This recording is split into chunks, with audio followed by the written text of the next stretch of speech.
சாட்சியை கேட்டபோது ஹல்லேலூயா, ஒரு விசுவாசம் ஒவ்வொருத்தருக்குள்ளும் உண்டாக வேண்டும்.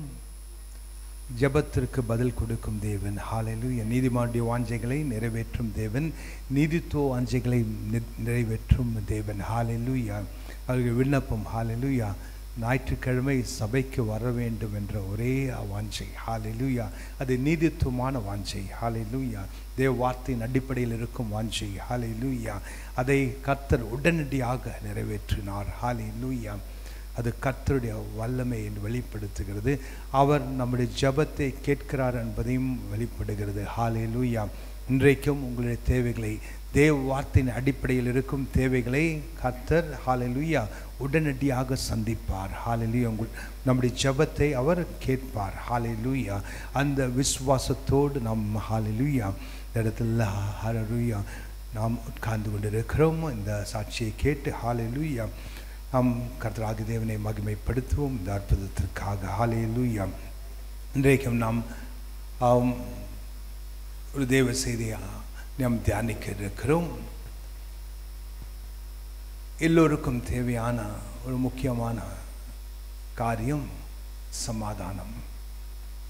தேவ சமாதானத்தை தேடிதான் இந்த முழு உலகமும் ஓடிக்கொண்டிருக்கிறது. ஆனால் அதை கர்த்தராகிய தேவன், கர்த்தராகிய இயேசுவை சொந்த இரட்சகராக ஏற்றுக்கொண்ட ஒவ்வொருத்தருக்காகவும் அதை தந்திருக்கிறார். இயேசு என்ன சொன்னார்? அவர் 14வது அதிகாரம் 27வது வசனம் யோவானில் சொல்லியிருக்கிறார், நான் என்னுடைய சமாதானத்தை உங்களுக்கு விட்டு செல்லுகிறேன், இந்த உலகம் தரும் வண்ணமாக அல்ல, என்னுடைய சமாதானத்தை நான் உங்களுக்கு தருகிறேன் ஹல்லேலூயா. உங்களுடைய இதயம் பயப்படாமலும் கலங்காமலும் இருப்பதாக ஹல்லேலூயா. தேவ சமாதானம், ப்ளீஸ் டேக். தேவ சமாதானம் நமக்குள் கர்த்தராகிய இயேசு கட்டளையிட்டு இருக்கிறார். என்னுடைய சமாதானத்தை உங்களுக்கு நான் விட்டு செல்லுகிறேன், உலகம் தரும் வண்ணமான சமாதானத்தை அல்ல. ஏதாவது பெற்றுக்கொண்டால் ஒரு சமாதானம் வரும், அந்த வண்ணமான சமாதானம், எந்த பிரச்சனைக்கு நடுவிலும் அந்த விட்டு செல்லாத ஒரு சமாதானம் தேவ சமாதானம் ஹல்லேலூயா. நாம் உறுதியாக நின்று அதை மேற்கொள்வதற்கு இருக்கும் தேவ சமாதானம். இந்த தேவ சமாதானத்தை நாம் ஹல்லேலூயா நம்முடைய இதயத்தில் இதை என்ன செய்ய வேண்டும்? காத்து கொள்ள வேண்டும். தேவ சமாதானத்தை காத்துக்கொள்வது என்ற தலைப்பில் தான் இன்றைக்கு தேவ செய்தியை கேட்க இருக்கிறோம். Maintain the peace. தேவ சமாதானத்தை காத்துக்கொள்ளுங்கள். 2 தெசலோனியர் 3வது அதிகாரம் 16வது வசனத்தை வாசித்து நாம் தொடங்குவோம். 2 தெசலோனியர் 3வது அதிகாரம் 16வது வசனம். சமாதானத்தின் கர்த்தர் தாமே எப்பொழுதும் சகல விதத்திலும் உங்களுக்கு சமாதானத்தை தந்தருளுவாராக. கர்த்தர் உங்களவைகளோடு கூட இருப்பாராக. ஹல்லேலூயா. நாம் எழுந்து நின்று இந்த தேவ வார்த்தையை கனப்படுத்துவோம். பிதாவே, இந்த தேவ வார்த்தையை உம்முடைய பிரசன்னத்திற்குள் கொண்டு வருகிறோம். இதில் உம்முடைய வல்லமையும் அபிஷேகத்தையும் ஊற்றுமையா ஆவியானவரே, நீரே எங்களிடத்தில் பேசும். இதில் மறைந்திருக்கும் சத்தியத்தை எங்களுக்கு வெளிப்படுத்தும், எங்களுடைய ஆவியை பலப்படுத்தும். நாங்கள் இந்த பூமியில் ஆளுகை செய்யும் வாழ்க்கை வாழ்வதற்காக கிருபை ஊற்றும். எங்களுடைய இதயத்தை திறந்து தருகிறோம். எங்களுடைய இதயத்திற்குள் இந்த தேவ வார்த்தையில் சத்தியம் பெற்றுக்கொள்வதற்காக நாங்கள் விசுவாசத்தோடும் ஆனந்தத்தோடும் காத்திருக்கிறோம். இயேசு நாமத்தில் பிதாவே, அமேன் அமேன் அமேன் அமேன். கார்வோம். சமாதானத்தின் கர்த்தர் தாமே எப்பொழுதும் சகல விதத்திலும் உங்களுக்கு சமாதானத்தை தந்து அருள்வராக. கர்த்தர் உங்கள் அனைவரோடும் கூட இருப்பாராக. ஹல்லேலூயா. அதாவது பவுல் அப்போஸ்தலர் ஒரு ஜெபம், சமாதானத்தின் கர்த்தர் தாமே எப்பொழுதும் சகல விதத்திலும் உங்களுக்கு சமாதானத்தை தந்து அருள்வாராக. ஹல்லேலூயா.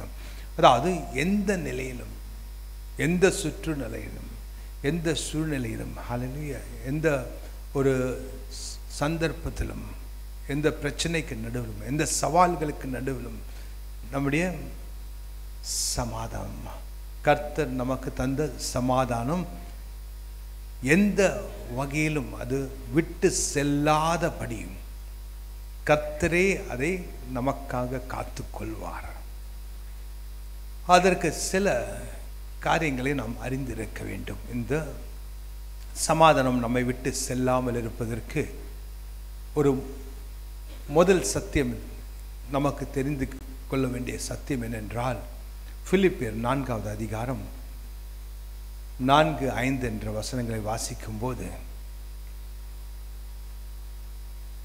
பிலிப்பியர் 4வது அதிகாரம் வசனங்கள் 4 மற்றும் 5, கர்த்தருக்குள் எப்பொழுதும் சந்தோஷமாயிருங்கள், சந்தோஷமாயிருங்கள் என்று மறுபடியும் சொல்லுகிறேன்.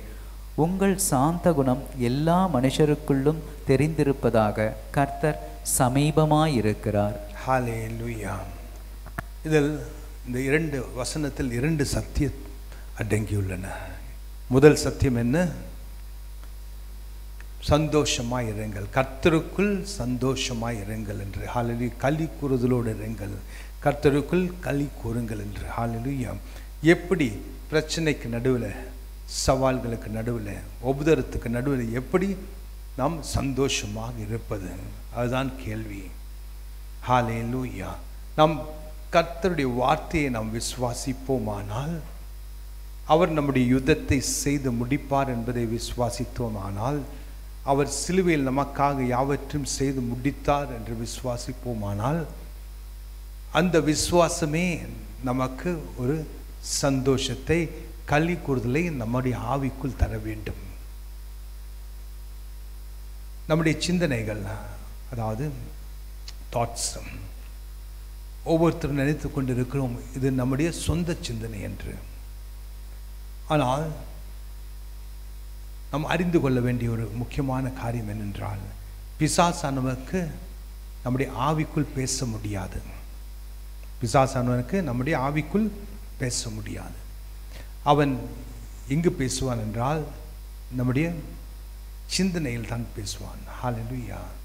நம்முடைய தாட்ஸ், ஹல்லேலூயா, நம்முடைய சிந்தனை, நாம் சிந்திக்கிறோம் இல்லையா, அந்த சிந்தனையை தான் ஹல்லேலூயா அவன் அதில் தான் பேசுவான்.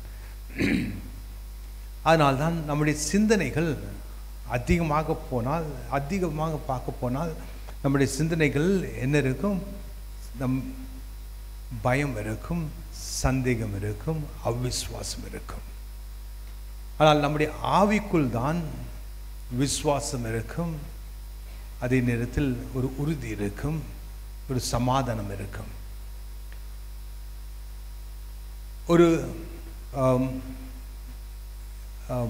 இதை 2 நாள் முன்பாக இந்த ஒரு சாட்சியை சொன்னேன். ஒரு தேவனை விசுவாசிக்காத ஒரு மனிதன், அவனை ஒரு சபைக்குள் அழைத்தார்கள், சபைக்கு சென்று எடுத்து கொண்டு போனார்கள். அவனும் அதை ஏற்றுக்கொண்டு சபைக்கு வந்தான். சபையில் ஆராதித்து கொண்டு கைத்தட்டி அவர்கள் நன்றாக துதித்து கொண்டிருந்தார்கள். துதித்து கொண்டிருக்கும் வேளையில் இவனுக்கு ஒரு சிந்தனை, இந்த இடத்தில் உனக்கு இந்த இடத்துல எந்த பங்கும் இல்லை, இந்த இடத்திலிருந்து நீ உடனடியாக கிளம்பி போ என்று சொல்லு. அது எண்ணம் வருகிறது, அவனுடைய சிந்தனை வருகிறது. அதை எப்படியோ கட்டுப்படுத்தி அவன் திரும்ப அந்த இடத்துல நின்று அவர்கள் செய்வதை கவனித்து கொண்டிருந்தான். அவன் கலந்து கொள்ளவில்லை என்றாலும் அந்த இடத்தில் நின்று அதை நன்றாக சுவாரஸ்யமாக பார்த்து கொண்டிருந்தான். அந்த நேரத்தில் ஒரு திடீரென்று அந்த இடத்தில் அவ்வளோ சத்தத்தோடு அவங்க துதித்து கொண்டிருந்தார்கள்.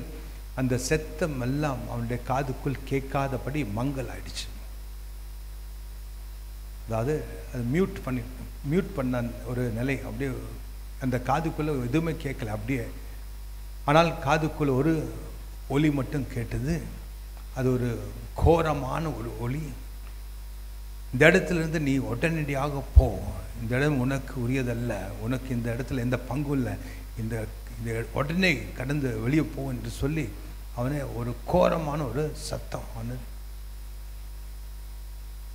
உந்தி கொண்டிருந்தது. அந்த சத்தம் அவன் கேட்டான். அப்போதான் அவன் நினைத்து கொண்டான், இந்த சிந்தனை எனக்கு இதே சத்தம் தான் சிந்தனையாக வந்தது. இப்போது எல்லாத்தையும் எந்த சத்தமும் எனக்கு கேட்கல, ஆனால் இந்த சத்தம் மட்டும் அது சாத்தானுடைய சத்தம் அவனுக்கு நல்லா தெரிஞ்சது. சாத்தானுடைய சத்தம் மட்டும் அவனுக்கு நல்லா பளிச்சுன்னு தெரியுது, கேட்குது.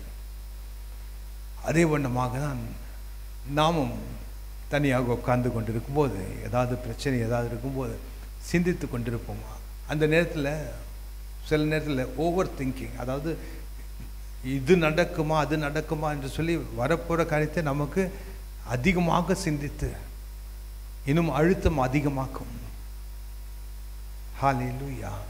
சிந்தனை ஒரு பக்கம், ஆனால் அது ஓவர் திங்கிங் என்றால் அது அதிகமாக சிந்திப்பது.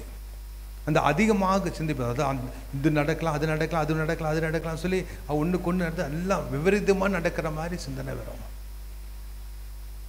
அந்த சிந்தனைக்கு காரணம் பிசாசானவன். ஹல்லேலூயா. அந்த வண்ணமாக சிந்தனைகள் வரும்போது தான் நம்முடைய சமாதானம் நம்மை விட்டு செல்லுகிறது.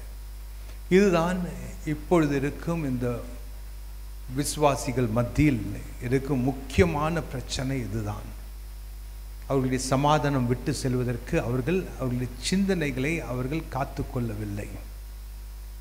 பிசாசானவன் பேசுகிறதை கேட்டு அந்த சிந்தனைகள் தான் அவனுடைய சொந்த சிந்தனை என்று நினைத்து கொண்டு அதன்படி செய்ய நினைக்கிறார்கள்.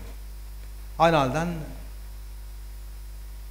நம்முடைய வாழ்க்கையை நாம் நன்றாக ஒரு வெற்றிகரமாக நடத்த வேண்டும் என்றால் நம்முடைய சிந்தனைகளின் அடிப்படையில் நாம் நம்முடைய முடிவை எடுக்கக்கூடாது. நம்முடைய முடிவு எந்த அடிப்படையில் எடுக்க வேண்டும்? தேவ வார்த்தையின் அடிப்படையில். அதில் தெளிவு இருக்கும். சிந்தனையில் என்ன இருக்கும்? பயம் இருக்கும். கர்த்தராகிய தேவன் பயத்தின் ஆவியை தரவில்லை, வல்லமையின் ஆவியும் அன்பின் ஆவியும் தெளிந்த புத்தியின் ஆவியும் தந்திருக்கிறார். ஹல்லேலூயா. வல்லமையும் அன்பையும் தெளிந்த புத்தியும் அவர் தந்திருக்கிறார், பயத்தை தரவில்லை. ஹல்லேலூயா. ஆனால் சிந்தனைகள் பயத்தை கொண்டு வருகிறதாக இருந்தால் அது தேவ ஆவியானவர் தருகிற சிந்தனை அல்ல, அது பிசாசானவன் தருகிற சிந்தனையால் உடனடியாக அதை கடிந்து கொள்ள வேண்டும். சாத்தானை அப்பாலே போ, இயேசு நாமத்தில். கர்த்தர் எனக்கு இதையெல்லாம் வைத்திருக்கிறார், இதையெல்லாம் சொல்லி இருக்கிறார். எனக்கு செழிப்பு நிச்சயம், எனக்கு உயர்வு நிச்சயம், நான் ஆசீர்வதிக்கப்பட்டவன். ஹல்லேலூயா. நாம் போகையிலும் ஆசீர்வதிக்கப்படுவேன், நான் வருகையிலும் ஆசீர்வதிக்கப்படுவேன். ஹல்லேலூயா.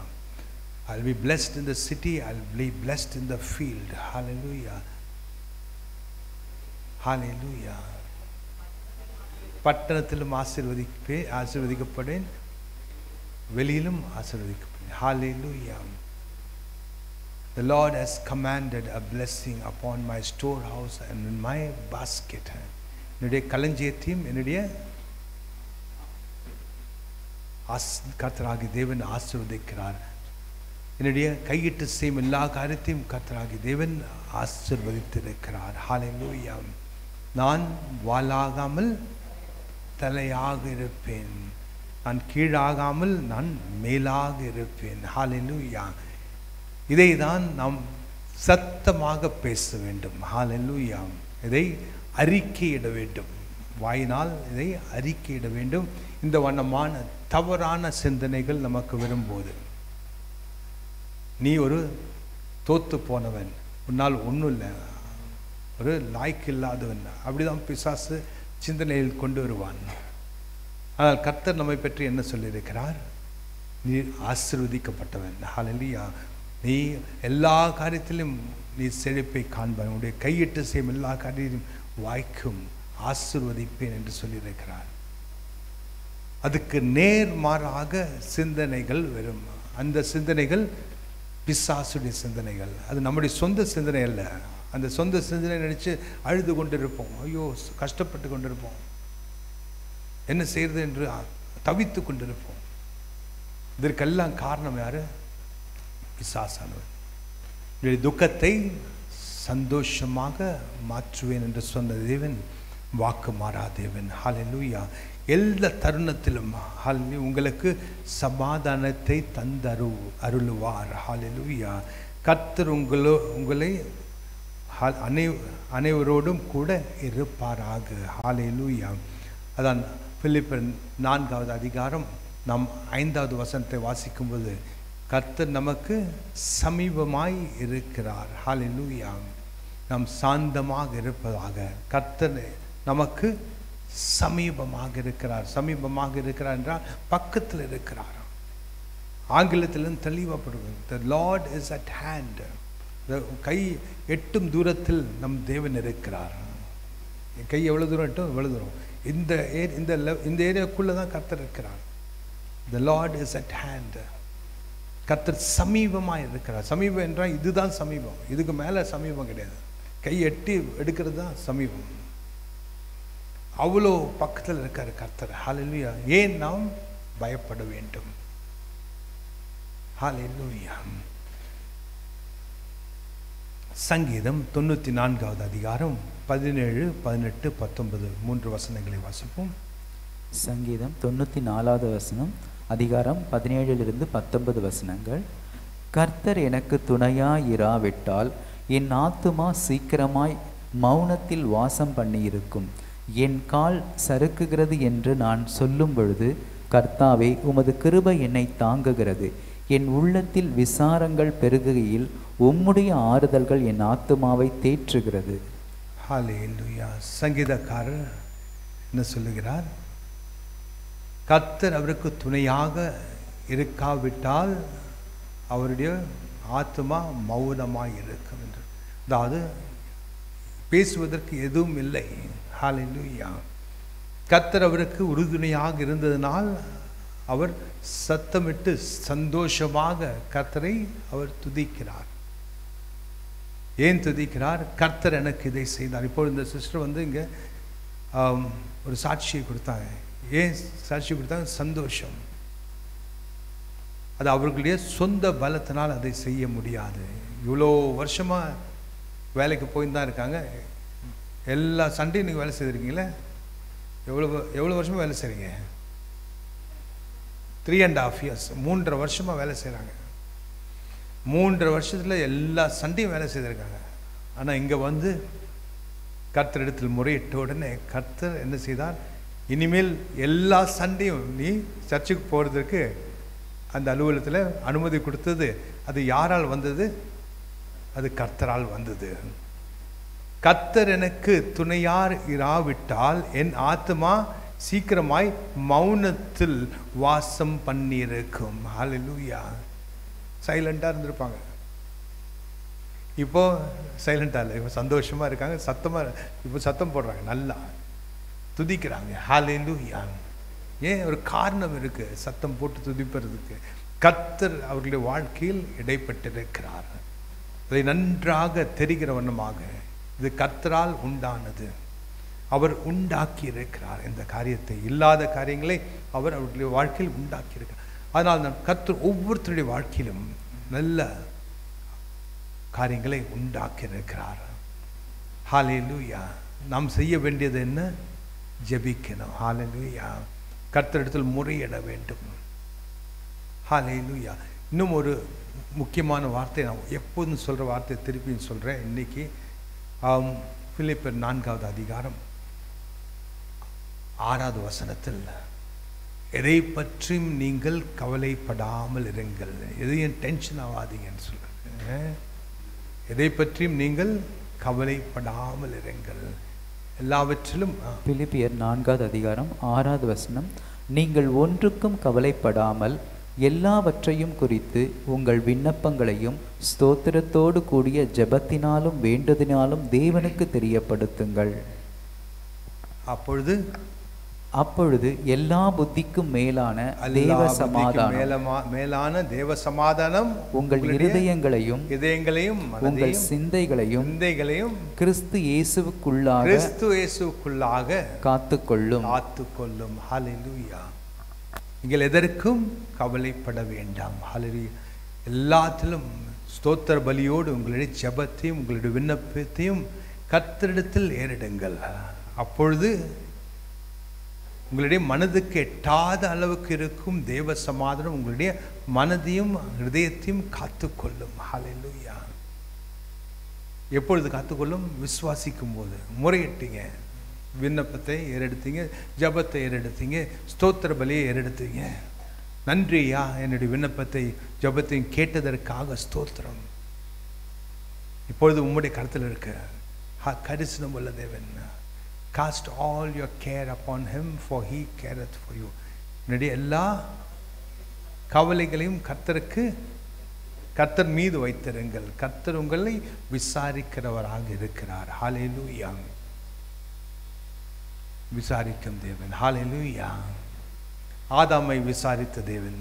ஆதாமே எப்படி இருக்காய் என்று. ஹல்லேலூயா. நம்மையும் அவர் விசாரிக்கிற தேவன்.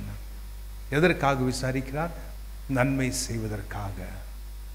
நம்முடைய ஜெபம் என்ன? அவருடைய விசாரிக்கும் போது அதற்கு பதில் தான் நம்முடைய ஜெபம். ஒவ்வொரு நாளும் கர்த்தர் நம்மிடத்தில் எப்படி இருக்கேன்னு கேட்கிறாரு. ஹல்லேலூயா. நாம் மௌனமாக இருப்பதனால் அவருக்கு பதில் வரவில்லை. நிலைமை தெரிந்து கொண்டால் கூட அவரால் ஒன்றும் செய்ய முடியவில்லை. ஏனென்றால் நாம் அதை முறையிடவில்லை. அது விண்ணப்பமாக ஜெபமாக அவரிடத்தில் ஏறெடுக்கவில்லை. இப்போ இந்த சாட்சியில் என்ன சொன்னாங்க? அழுது புலம்பி கொண்டிருந்த எனக்கு மட்டும் ஏன் இந்த மாதிரி ஞாயிற்றுக்கிழமை ஏன் சபைக்கு போக முடியல? ஜெபித்தாங்க. ஹல்லேலூயா. கர்த்தர் அதை கேட்டார். ஹல்லேலூயா. அதுவும் சரியான இடத்தில் கர்த்தர் ஜெபிக்கும் போதுதான் அந்த இடத்தில் தான் உத்தரவை தருகிறார். எங்க போனாலும் ஜெபிச்சால் கிடைக்காத உத்தரவு. கர்த்தர் பிரசன்னமாக இருக்க வேண்டும். ஹல்லேலூயா. கர்த்தரால் உண்டாக்கப்பட்ட ஒரு ஊழியமாக இருக்க வேண்டும். அது அவருடைய சபையாக இருக்க வேண்டும். ஹல்லேலூயா. அப்பொழுதுதான் அவர் அந்த இடத்தில் இருப்பார். சங்கீதக்காரர் ஹல்லேலூயா அவருடைய கால்கள் சறுக்கும் போது என்ன சொல்லுகிறார்? என் கால் சறுக்கிறது என்று நான் சொல்லும் போது கர்த்தாவே உமது கிருபை என்னை தாங்குகிறது. ஹல்லேலூயா. அது ஒரு ஜெபம். நாம் சறுக்கிற வண்ணமாக இருந்தால், அந்த இடத்தில் நிலையாக இல்லை என்றால், கர்த்தரிடத்தில் முறையிடும் போது கர்த்தர் நம்மை தாங்குவார். ஹல்லேலூயா. என் உள்ளத்தில் விசாரங்கள் பெருகையில் உம்முடைய ஆறுதல்கள் என் ஆத்துமாவை தேற்றுகிறது. ஹல்லேலூயா. பிரச்சனைகள் நம்முடைய இதயத்தில் பெருகும் போது அவர் நமக்கு ஆறுதலை தருகிறார். அவருடைய வார்த்தையின் வழியாக ஆவியானவர் ஹல்லேலூயா பேசுவார். வசனத்தின்படியாக பேசுவார். தேவ வார்த்தையை வாசிக்கும் போது பேசுவார். சொப்பனத்தில் பேசுவார், தரிசனத்தில் பேசுவார். எதற்காக? நம்முடைய ஆத்துமாவை தேற்றுவதற்காக. ஹல்லேலூயா. தேற்றவாளர். ஹல்லேலூயா. என்ன செய்வார்? அவர் தேற்றுவதற்கு. உங்களை திக்கற்றவர்களாக உங்களை விட்டுவிட மாட்டேன். உங்களுக்காக ஒரு தேற்றவாளரை அனுப்புவேன். நான் போன உடனே அனுப்புவேன் என்று சொன்ன இயேசு வாக்கு மாறாத தேவன். ஹல்லேலூயா. யாருக்கு? அவரை விசுவாசித்தவர்களுக்கு மட்டும்தான் இந்த தேற்றவாளர். ஹல்லேலூயா. அதாவது எந்த ஒரு பிரச்சனையாக இருந்தாலும் நிலையாக இருந்தாலும் யாருக்கும் வராத பிரச்சனைகள் நமக்கு வரவில்லை. அதிலிருந்து தப்பிப்பதற்கும் ஒரு வழியை அவர் உண்டு பண்ணுவார். உன்னை கைவிட மாட்டேன், உன்னை விட்டு விலக மாட்டேன் என்று சொன்ன தேவன் வாக்கு மாறாத தேவன். ஹல்லேலூயா. அந்த வார்த்தையில் நாம் உறுதியாக இருக்க வேண்டும். அவருடைய வார்த்தையில் உறுதியாக. அவர் சொன்னால் ஆகும், அவர் கட்டளையிட்டால் நிற்கும். இந்த வார்த்தையை அவர் சொல்லியிருக்கிறார். உன்னை விட்டு விலக மாட்டேன், உன்னை கைவிட மாட்டேன் என்று சொல்லியிருக்கிறார். அது உறுதியாக என்னோடு இருப்பார். என் சமீபத்தில் இருக்கிறார். என்னை தேற்றுகிறார். என்னுடைய ஜெபத்தை கேட்கிறார். அதன்படி பதிலை தருகிறார். என்னுடைய வாழ்க்கையை மாற்றுகிறார். ஹல்லேலூயா. மார்க் 9வது அதிகாரம் 30வது வசனத்தை வாசிப்போம். மார்க் 9வது அதிகாரம் 50வது வசனம். 50வது வசனம் கரெக்ட். உப்பு நல்லதுதான், உப்பு சாரமற்று போனால் அதற்கு எதினாலே சாரம் உண்டாக்குவீர்கள்? உங்களுக்குள்ளே உப்புடையவர்களாய் இருங்கள், ஒருவரோடு ஒருவர் சமாதானம் உள்ளவர்களாயும் இருங்கள். இது இந்த மாதத்தின் வாக்கு தத்துவத்தின் இணை வசனம். யாருக்காவது ஞாபகம் இருக்கா? இன்னும் வாக்கு தத்த அட்டை கிடைக்கலன்னா அங்கே இருக்கு, தமிழில் இருக்கு, ஆங்கிலத்தில் இருக்கு, போகும்போது எடுத்துக்கொள்ளுங்க. ஒருத்தருக்கு ஒருத்தர் சமாதானத்தை காத்து கொள்ளுங்கள். ஹல்லேலூயா. உப்பு நல்லதுதான், உப்பு சாரமற்று போனால் அதற்கு எதினாலே சாரம் உண்டாக்குவீர்கள். உங்களுக்குள்ளே உப்புடையவர்களாக இருங்கள், ஒருவரோடு ஒருவர் சமாதானம் உள்ளவர்களாக இருங்கள் என்றார். அதாவது இந்த உப்பு என்றால் என்ன? உப்பு என்ன தெரியுது? உப்பு உப்பு உப்பு அதாவது ருசி. கரெக்ட். ஹல்லேலூயா. உப்பு எதற்காக சேர்க்கிறோம்? ருசிக்காக. அது அதிகமானாலும் அது நல்லா இருக்காது, கம்மியானாலும் நல்லா இருக்காது, அது கரெக்டாக போடணும். அதாவது நம்முடைய வாழ்க்கையும் யாராவது கர்த்தரை ருசித்து பாருங்கள், அவர் நல்லவர் என்று சொல்றார். நம்மையும் யாராவது ருசித்து பார்த்தால் நாமும் நல்லவர்களாக இருக்க வேண்டும். ஹல்லேலூயா. ருசித்து பார்ப்பது என்றால் பழகி பார்ப்பது. ஹல்லேலூயா. நம்முடைய அவர்களோடு நாம் இடைப்படும் போது நம்முடைய சுபாவத்தை வைத்து அவர்கள் என்ன செய்ய வேண்டும்? ஓ, இந்த பிரதரோ இந்த சிஸ்டர் இடத்தில் நாம் பேசும்போது நமக்கு சமாதானம் உண்டா இருக்கு. ஹல்லேலூயா. எந்த பிரச்சனையில் வந்தாலும் சரி அவங்கள்கிட்ட பேசும்போதே நமக்கு ஒரு சமாதானம் இருக்குது. எவ்வளோ பேர் உங்ககிட்ட சொல்லியிருப்பாங்க, எவ்வளோ பேர் உங்ககிட்ட எல்லாம் யாராவது வந்து பேசும்போது சொல்லியிருப்பாங்க, பிரதர் சிஸ்டர் உங்ககிட்ட பேசினா எனக்கு ரொம்ப சமாதானமாக இருக்கு. அது உங்களுக்குள் இருக்கும் சாரம். ஹல்லேலூயா.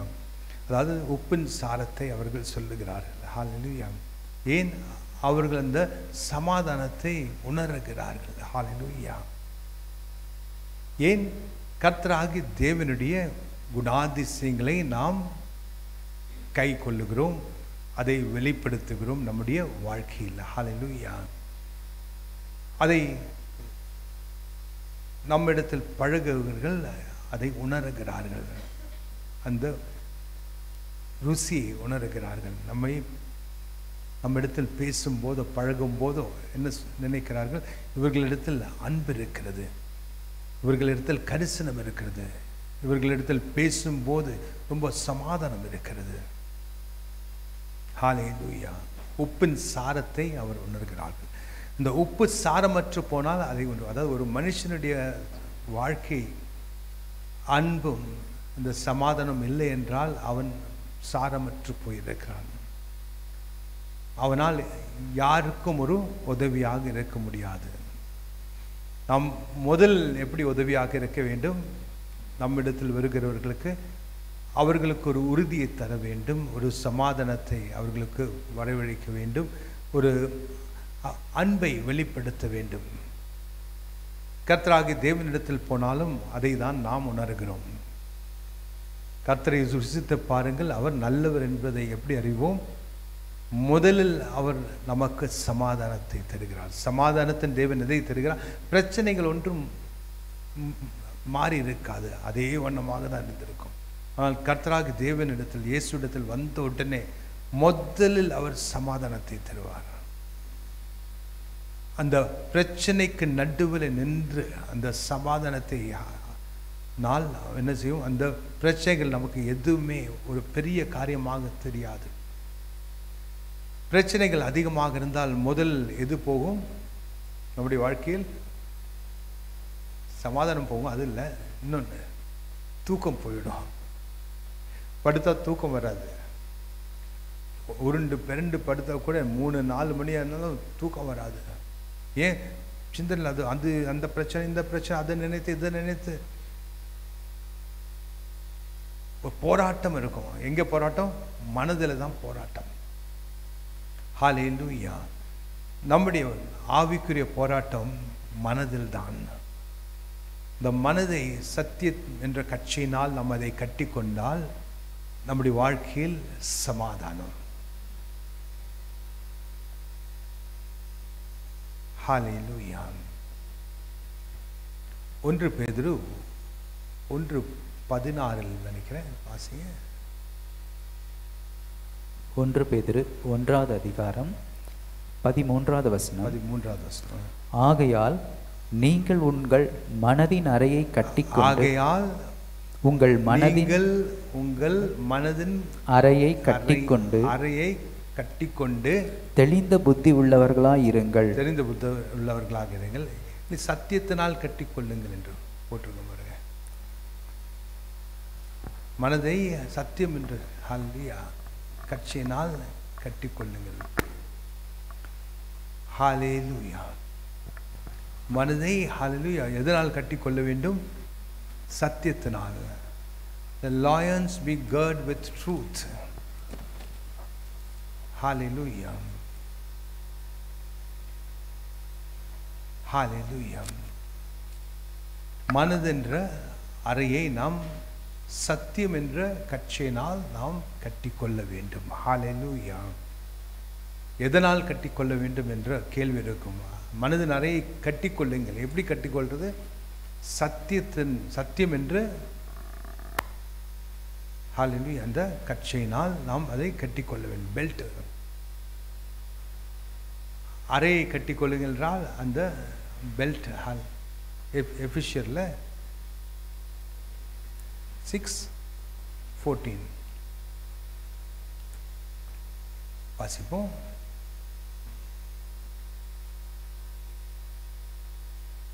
ஏசியர் 6வது அதிகாரம் 14வது வசனம். சத்தியம் என்னும் கச்சையை உங்கள் அறையில் கட்டினவர்களாக. ஹல்லேலூயா. சத்தியம் என்ற கச்சையை உங்களுடைய அறையை கட்டி கொள்ளுங்கள் என்று. அதான் அறை என்றால் மனதை. ஹல்லேலூயா. மனதை கட்டிக்கொள்வதற்கு எது தேவை? தேவ வார்த்தையின் சத்தியம். ஏன் அப்படி கட்டிக்கொள்ள வேண்டும்? சிந்தனையை தான் அட்டாக் பண்றான் பிசாசு. தவறான சிந்தனைகள். இந்த போராட்டம் மனதில் தான் இருக்கிறது. இந்த மனதின் போராட்டத்தை வெல்வதற்கு என்ன செய்ய வேண்டும்? மனதில் சத்தியம் என்ற கட்சியினால் நாம் கட்டிக்கொள்ள வேண்டும்.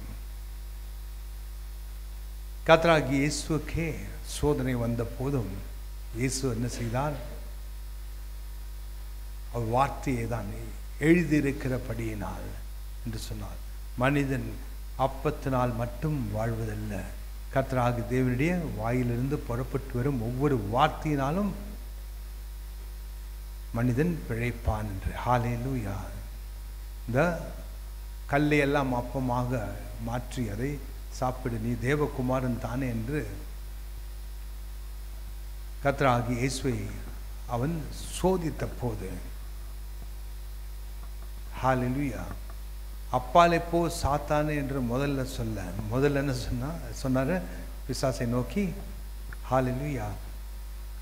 மனிதன் அப்பத்தினால் மட்டும் பிழைப்பதில்லை, ஆனால் கர்த்தராகிய தேவனுடைய வாயிலிருந்து புறப்பட்டு ஒவ்வொரு வார்த்தையினால் பிழைக்கிறான். ஹல்லேலூயா. பரவாயில்ல.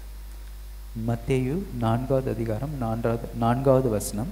அவர் பிரதியுத்தரமாக, மனுஷன் அப்பத்தினால் மாத்திரமே அல்ல, தேவனுடைய வாயிலிருந்து புறப்படுகின்ற ஒவ்வொரு வார்த்தையினாலும் பிழைப்பான் என்று எழுதியிருக்கிறதே என்றார். ஹல்லேலூயா. முதல்ல பிசாசை நோக்கி அப்பால போ சாத்தான என்று சொல்லவில்லை. ஹல்லேலூயா. அந்த வார்த்தை என்று பட்டயத்தை எடுத்து அவனுடைய வல்லமை முறித்தார். ஹல்லேலூயா.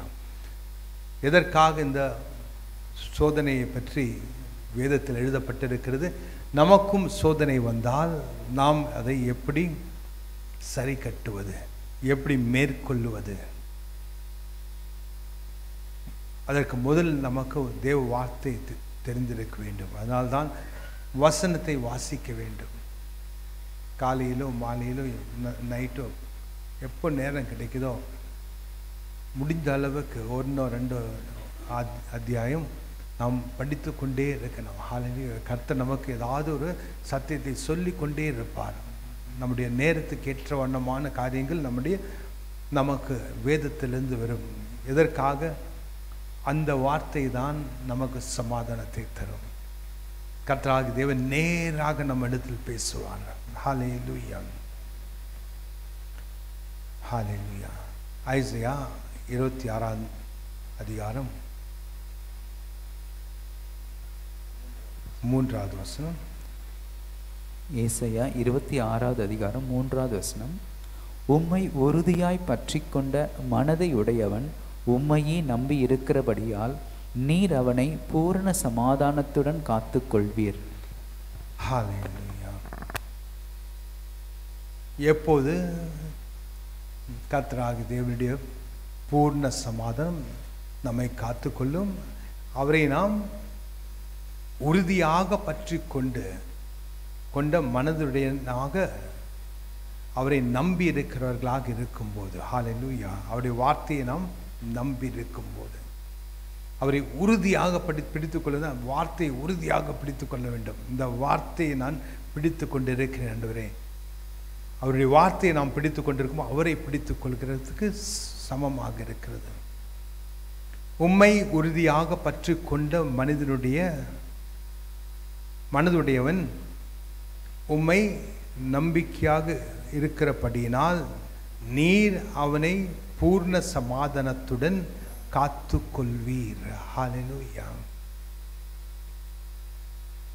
கர்த்தராகிய தேவனை நாம் உறுதியாக பற்றி கொள்வது, அவருடைய வார்த்தையை பற்றி கொள்வது படி. ஹல்லேலூயா. அவரை நம்பிக்கையாக வைத்துக்கொள்ள, அவருடைய வார்த்தையின் மீது நம்பிக்கையாக இருப்பது. வார்த்தையாக இருக்கிறார் நம்முடைய தேவன். எப்படி இருக்கிறார்? வார்த்தையாக. இயேசு எப்படி இருக்கிறார்? அவர் வார்த்தையாக இருக்கிறார். இன்றைக்கும் நம் மத்தியில். ஹல்லேலூயா. எதற்காக வார்த்தையை நாம் பேசுகிறோம்? ஹல்லேலூயா. அவர் வார்த்தையாக இருக்கிறார். இந்த வானத்தையும் பூமியும் படைத்த சர்வ வல்ல தேவன் எப்படி படைத்தார்? இந்த பூமியும் அவருடைய வார்த்தையினால். அதாவது முதல்ல என்ன சிந்தனை வேறுன்னா, எல்லாம் போயிடுச்சு, எல்லாம் நாசமாயிடுச்சு, எல்லாம் போயிடுச்சு. இவ்வளோ காரியங்களை செய்து முடிச்சுக்கொண்டே ஆனால் இப்போ எல்லாமே அழிஞ்சு போச்சு. அந்த மாதிரி சிந்தனை தான் பிசாசானவன் ஒரு மனிதனுக்கு கொடுத்து, இனிமேல் நீ தேறுவதற்கு வழியே இல்லை, நீ எழுந்து உட்கார கூட முடியாது, எல்லாம் சாம்பல் ஆயிடுச்சு, எல்லாம் அழிஞ்சு போச்சு. ஹல்லேலூயா. அன்றைக்கு ஒரு வெளிப்பாடை சொன்னேன்.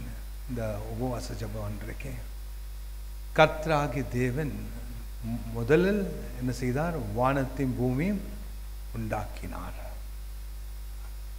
ஆதியாகமம் 1வது அதிகாரத்தில், ஆதியாகமம் 1வது அதிகாரம் 1வது வசனத்தில் முதலில் தேவன் வானத்தையும் பூமியும் படைத்தார். 2வது வசனத்தில் என்ன இருக்கு? பூமி ஒரு ஒழுங்கின்மையும் ஒழுங்கீனமாக இருந்தது. பூமியானது ஒழுங்கின்மையும் வெறுமையுமாய் இருந்தது. ஒழுங்கீனமாகவும் வெறுமையாகவும் இருந்தது. ஹல்லேலூயா. அதாவது முதல்ல என்ன, வானத்தையும் பூமியும் படைத்தார். 2வது வசனம் சொல்லுது ஒழுங்கீனமாக இருக்கிறது, எல்லாம் அழிஞ்சு போச்சு. 3வது வசனம் என்ன சொல்லுது? தேவன் வெளிச்சம் உண்டாக கடவது என்றார். தேவன் வெளிச்சம் உண்டாவதாக, அதாவது இருளாக இருந்த இடத்தை வெளிச்சம் உண்டாவதாக என்று அவர் வார்த்தையினால் கட்டளையிட்டார். அழிஞ்சு போச்சுன்னு சொல்லி அவர் சும்மா இருக்கல, அவர் விசுவாசத்தில் அவர் வார்த்தையை பேசினார். அழிந்த காரியங்களை எல்லாம் திரும்ப உருவாக்கினார். ஹல்லேலூயா. Everything which was destroyed he created again.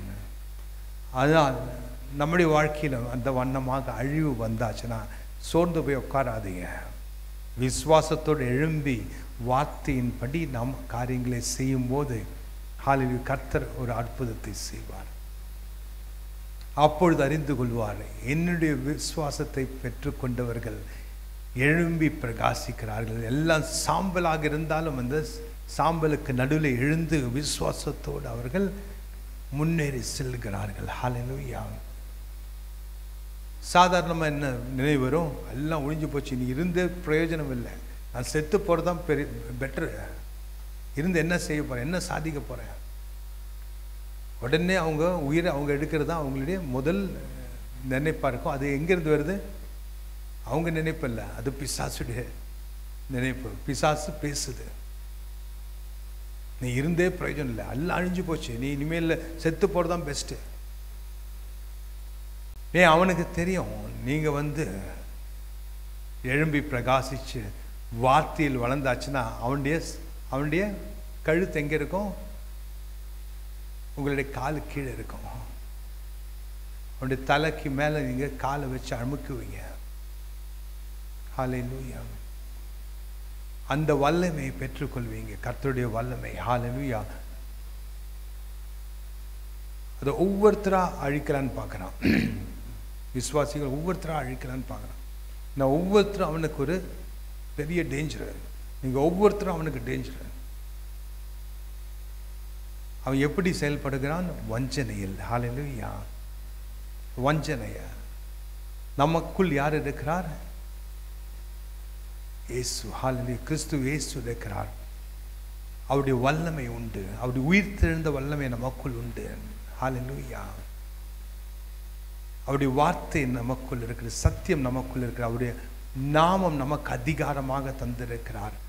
அவருடைய ஆவியின் வல்லமையில் அந்த வார்த்தையை சத்தியத்தை பேசும்போது இயேசு நாமத்தில் இந்த இடத்தில் தேவ வல்லமை இறங்கும், அற்புதம் நடக்கும், பிசாசுடைய செயல்கள் முறிப்படும். ஹல்லேலூயா. அந்த அளவுக்கு யாரும் தேரக்கூடாது, அவனுக்கு அது டேஞ்சர்னு சொல்லி இந்த வண்ணமாக மனதை அவன் என்ன செய்கிறான்? கட்டுப்படுத்தி கொண்டிருக்கிறான். உலகத்தில் என்ன சொல்கிறாங்க? மைண்டு தான் ஸ்ட்ராங்காக இருக்கணும்னு சொல்கிறாங்க. மைண்டு ஸ்ட்ராங்காக இருந்தால் என்ன வேணும் செய்யலான்றாங்க இல்லையா? இது பைபிளில் அதாவது உலகத்தான் சொல்கிறாங்க. நமக்கு போராட்டமே எங்கே இருக்கிறது? மனதில் தான் போராட்டம். த பேட்டில் ஃபீல்டு, போர்க்களம் எங்கே இருக்கிறது? நம்முடைய மனது தான். அந்த மனது என்ற போர்க்களத்தில் நாம் வெற்றியை கண்டோம் என்றால் ஆவிக்கு ரீதியில் வெற்றியை கண்டுவிட்டோம். ஹல்லேலூயா.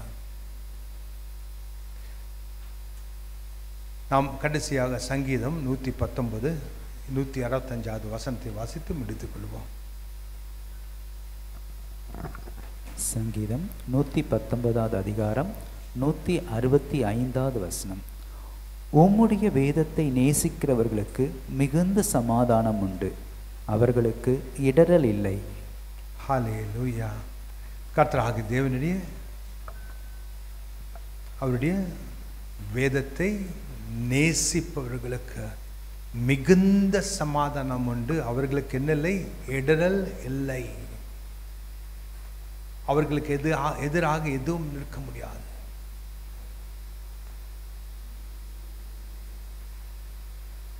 ஐசையால ஒரு வார்த்தை இருக்கு, speak and it shall not stand. நீ பேசு, அது உனக்கு முன்பாக நிற்க முடியாது என்று. எதை பேசுவது? அவருடைய வார்த்தையில் இருக்கும் சத்தியத்தை. எந்த பிரச்சனை நின்றாலும் சரி, அந்த பிரச்சனையை நோக்கி அவருடைய வார்த்தை இயேசு நாமத்தில் பேசும்போது அந்த பிரச்சனை நமக்கு முன்பாக நிற்க முடியாது. தாவீது சின்ன பிள்ளையாக இருந்த போதும், கொலியாத் அவ்வளோ பெரிய ராட்சசன் மாதிரி நின்ற போதும் தாவீது என்ன சொன்னார்? ஜீவனுள்ள தேவனுடைய நாமத்தில் நான் வருகிறேன், நீ ஈட்டியும் அம்பும் எல்லாம் எடுத்து எனக்கு எதிராக வர்றேன், நான் ஜீவனுள்ள தேவனுடைய நாமத்தில் வருகிறேன்னு சொல்லி என்ன 5 கல் பொறுக்கி 5 கல் எடுத்து, என்ன நாயை அடிக்க வந்தியா? நான் என்ன நாயான்னு கேட்க. ஆனால் அது 5 கல்லில் 1 கல் தான் உபயோகமாயிடுச்சு, 4 கல் பாக்கெட்டில் தான் இருந்தது. ஒரே கல்ல அவன் சாஞ்சிட்டான். ஹல்லேலூயா. எதனால்? தாவீதுடைய பலத்தினால் அல்ல, அவனுடைய பராக்கிரமத்தினால, ஆவியானுடைய வல்லமையினால். ஹல்லேலூயா. அந்த இடத்தில் அந்த ஒரு சின்ன கல்லை தூக்கி எறிஞ்ச போது அந்த கல் என்ன இருந்தது? தேவ வல்லமை. அது நேராக எங்கே போய் அடிக்கணுமோ அந்த இடத்துல அடித்து தூதர் கோழியும் அவனை சாவடிச்சிருச்சு. தாவீது ஒன்றும் செய்யலை. அவர் சொன்ன ஒரே ஒரு அறிக்கை இட்டது என்னது? நான் ஜீவனுள்ள தேவனுடைய நாமத்தில் வருகிறேன் என்று சொன்ன ஒரே ஒரு அறிக்கையை கர்த்தராகிய தேவன் அங்கீகரித்தார். அது போதும் எனக்கு. ஹல்லேலூயா. எவ்வளோ பிரச்சனை வந்தாலும் சரி, அவருடைய வார்த்தையை பேசும்போது அது நிற்காது. ஏசாயா 8வது அதிகாரம் 10வது வசனம். ஆலோசனை செய்யுங்கள், அது அபத்தமாகும். வார்த்தையை வசனியுங்கள், அது நிற்காது. தேவன் எங்களோடு இருக்கிறார். ஹல்லேலூயா. வார்த்தையை பேசுங்கள், அது நிற்காது. வசனியுங்கள் என்றால் பேசுங்கள். ஹல்லேலூயா. வார்த்தையை பேசுங்கள், அது நிற்காது. என்ன நிற்காது? அந்த பிரச்சனை உங்களுக்கு முன்பாக நிற்காது. ஏன்? நீங்கள் அந்த விசுவாசத்தோடு பேசுறீங்க, தேவ வார்த்தையை பேசுறீங்க, அவருடைய ஆவியானோட வல்லமையில் பேசுறீங்க, இயேசு நாமத்தில் அதிகாரத்தோடு பேசுறீங்க. அதனால் அந்த பிரச்சனைகள் நிற்காது. ஹல்லேலூயா. எழுதி வச்சுங்க. ஐசாயா 8வது அதிகாரம் 10வது வசனம். வார்த்தையை நீங்கள் பேசுங்கள், அது உங்களுக்கு முன்பாக நிற்காது. ஹல்லேலூயா. வேதத்தை நேசிப்பவர்கள், வேதத்தை நேசிப்பவர்கள், என்னுடைய வேதத்தை நேசிப்பவர்களுக்கு அதிக சமாதானம், மிகுந்த சமாதானம். அவர்களுக்கு என்ன இல்லை என்று கர்த்தர் சொல்கிறார்? இடரலே இல்லை. ஹல்லேலூயா. அவர்கள் முன்பாக எதுவும் நிற்க முடியாது. அவர்கள் இடரல் அடைய முடியாது. அவர்கள் விழ முடியாது. ஹல்லேலூயா. அவர்களுடைய வாழ்க்கையில் என்ன இருக்கிறது? வெற்றி நிச்சயம். வெற்றி இருக்கும் இடத்தில் சமாதானம் இருக்கும். வேதத்தை, கர்த்தராகிய தேவனுடைய வேதத்தை நேசிப்பவர்களுக்கு ஹல்லேலூயா மிகுந்த சமாதானம். சாதாரண சமாதானம், கிரேட் பீஸ். அது கிரேட் பீஸ் என்ன தெரியுமா? அதுக்கு மிகுந்த சமாதானம். அதுக்கு அர்த்தம்னா, எந்த சவால் வந்தாலும், எந்த பிரச்சனை வந்தாலும் அதை பார்த்து நீங்கள் சிரிப்பீங்க. ஏன்னா அவ்வளோ தெளிவாக இருக்கும் உங்களுக்கு. இது நிற்க முடியாது. இது பிசாது, அது ஜோக்கர் மாதிரி அங்கே அப்படின்னு சும்மா உங்களை பயமுறுத்துறதுக்கு சும்மா ட்ராமா போடுறான், டான்ஸ் ஆடுறான். அதை பார்த்தா உங்களுக்கு சிரிப்பு தான் வரும். இதெல்லாம் நிற்காது. மிகுந்த சமாதானம். ஹல்லேலூயா. அவருடைய வேதத்தை நேசிப்பவர்களுக்கு மிகுந்த சமாதானம். அவர்களுக்கு எந்த இடரலும் வராது. எதுவும் அவர்களை மேற்கொள்ள முடியாது. எந்த பிசாசுடைய கிரியும் நிற்காது. மரணமே நிற்காது. இயேசு நாமத்தில். ஹல்லேலூயா. அவருடைய வார்த்தைக்கு அந்த வல்லமை இருக்கிறது. ஹல்லேலூயா. நாம் சமாதானத்தை காத்து கொள்ள வேண்டும். கர்த்தராகிய தேவன் நமக்கு சமாதானத்தை தந்திருக்கிறார். அந்த சமாதானத்தை காத்து கொள்ள வேண்டும். 2 தெசலோனியர் 3வது அதிகாரம் 16வது வசனத்தை திரும்ப வாசித்து முடித்துக் கொள்வோம். சமாதானத்தின் கர்த்தர் தாமே எப்பொழுதும் சகல விதத்திலும் உங்களுக்கு சமாதானத்தை தந்து அருள்வாராக. கர்த்தர் உங்கள் அனைவரோடும் கூட இருப்பாராக. ஹல்லேலூயா. கர்த்தர் சமாதானத்தை தருவாராக, உங்கள் அனைவரோடும் இருப்பாராக. கர்த்தருடைய சமாதானத்தை காத்துக்கொள்ளுங்கள். நாம் எழுந்து நிற்போம்.